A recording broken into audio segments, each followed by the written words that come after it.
Hi, and welcome to the Building Blocks of Jazz. My name is Phil Dunlap, and on today's session, we're going to talk about the rhythm section. We're going to talk about each instrument that makes up a rhythm section, and we're going to talk about how sound is produced on each of these instruments.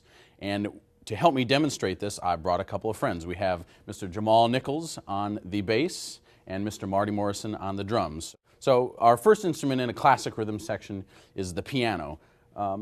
Piano has 88 keys and is actually a percussion instrument.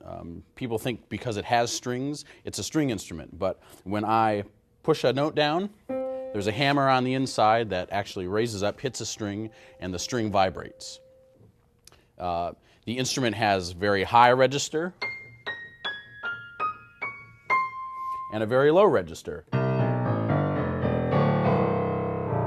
and a great middle register.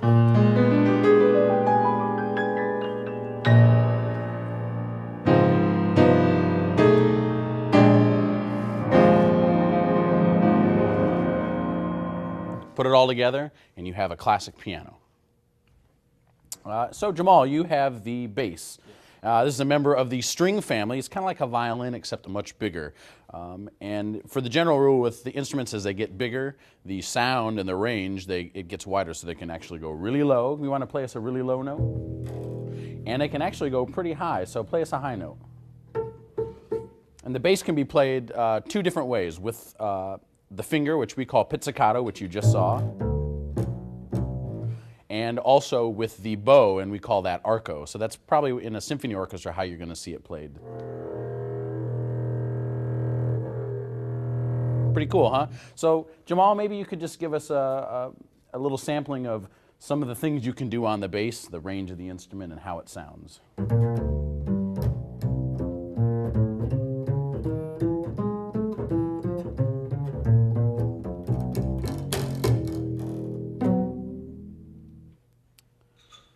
So Marty here is on the drums. The drums are part of the percussion family like the piano, but the difference is the piano can play melodies. The drums cannot play melodies, but the drums can still account for the low and the high end of the sound spectrum. The drums are played with sticks. Marty wants to show them the sticks. And you can actually play them with brushes too. So Marty, before we show them the brushes, why don't you give us a demonstration of the low end by hitting the bass drum.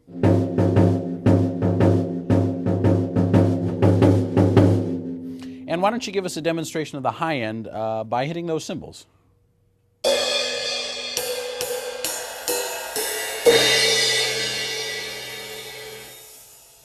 You'll notice that the sound is produced when he takes a stick, show him the sticks, and hits either a drum or a cymbal. He also has some brushes that can create some different sounds. Why don't you show him the brushes and give him a little demonstration?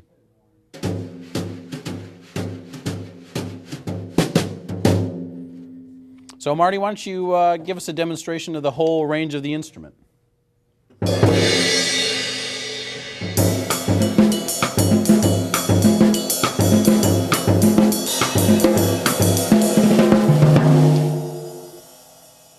Put it all together and you've got a rhythm section. So thank you, Marty and Jamal, for joining me. Thank you at home for joining me here. Tune in next time, and we're going to talk about how each of these instruments function individually to come together to create a jazz band. So we'll see you next time.